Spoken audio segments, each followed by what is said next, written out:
You know that feeling when you're driving on the Karakoram Highway, chasing the big names, Atabad Lake, Pasu Cones, Husseini Bridge, and suddenly you pass a tiny, handwritten wooden board for some village you've never heard of? We had that moment just past Karimabad, and instead of saying, next time, inshallah, we actually hit the brakes. And when he says hit the brakes, he really means I was saying, Yar, are you sure? We'll lose time, while he was already flicking the indicator.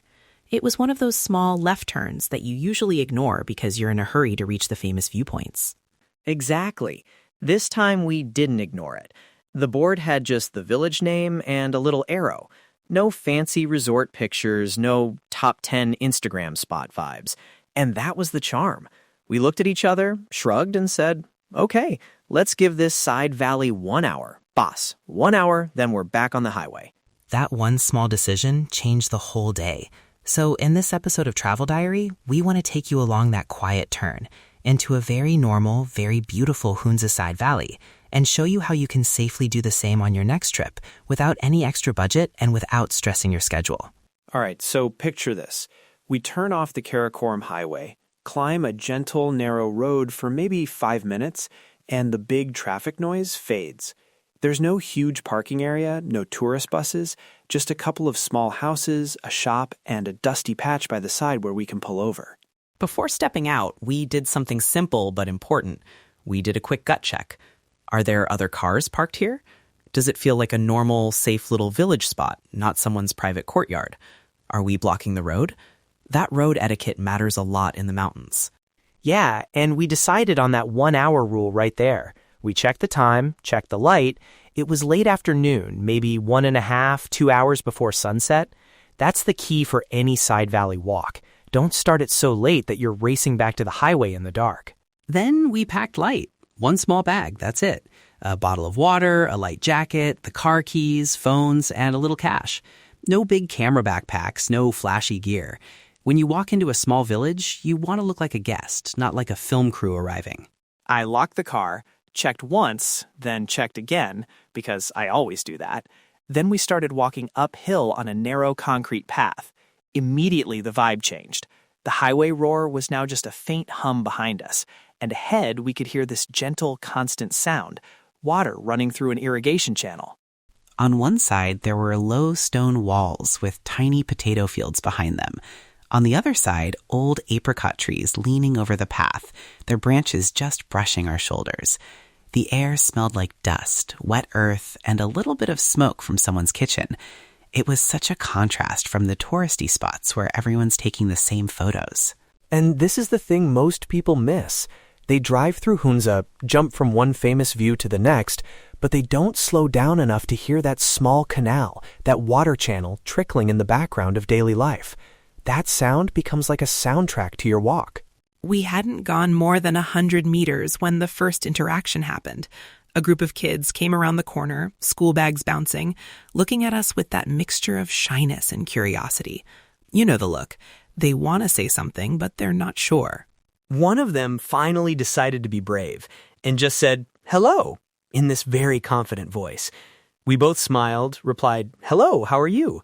And suddenly all of them were like, I am fine, laughing and repeating each other. Those tiny interactions make the walk. And here's a small etiquette tip from that moment. Match the energy, but don't turn it into a full photo shoot. We didn't pull out the camera immediately. First, we just talked, asked their names, where they were coming from.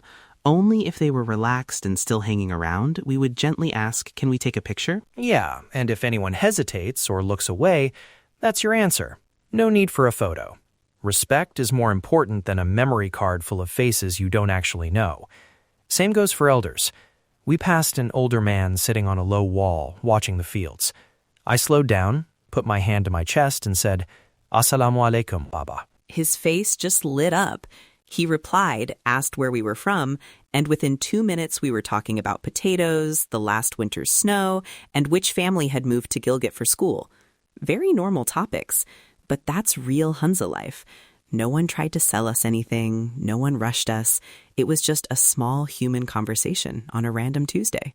A bit further up, the lane opened into a tiny bend where the canal widened slightly and curved under an old wooden slab.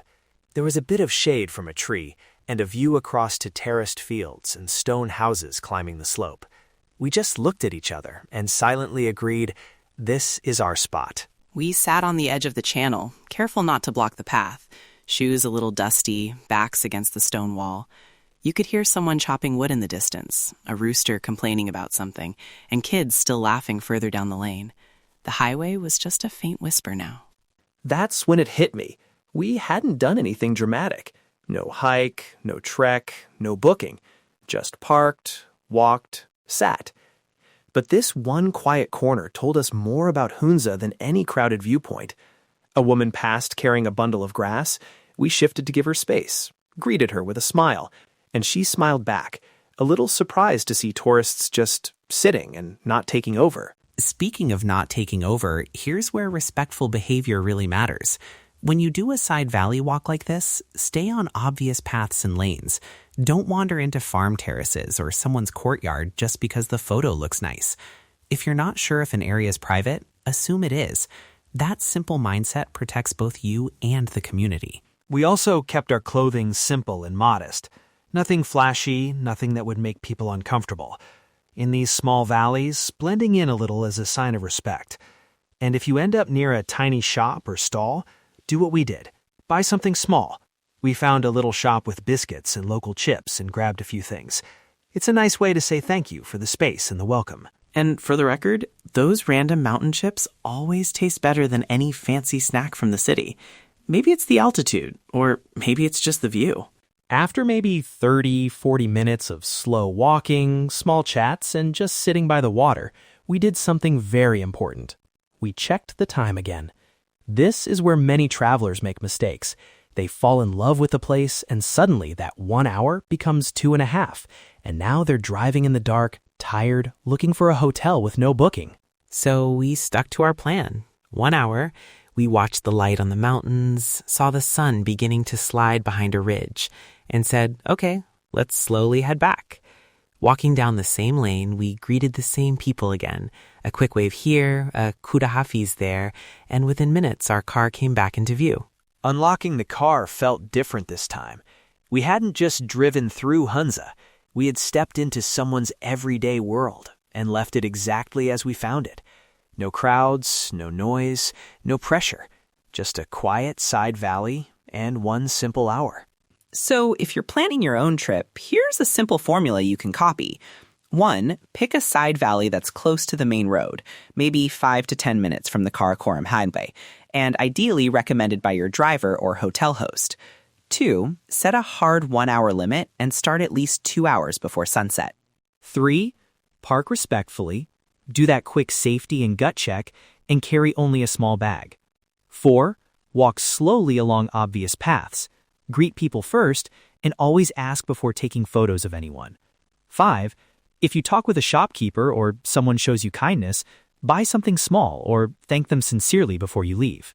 Do this once on your Hunza trip, just once, and you'll remember that quiet side valley as clearly as any postcard view, maybe even more. If you want a bit of help planning it, we've put together a simple principle checklist for you. Village walk etiquette, safety notes, and a few example side valley ideas near Hunza that stay close to the main road and work within that 1 hour window. You can grab it on our website. Just look for the episode called A Quiet Turn Off the Karakoram, and you'll find the checklist right there. No sign-up drama, just a little guide you can screenshot or print before your trip. Next time you're speeding through the mountains, remember, sometimes the real story isn't at the big viewpoint. It's after that tiny handwritten board where you decide to turn, walk, and listen. Thanks for joining us on this little side valley walk. Until the next journey, travel gently and stay curious.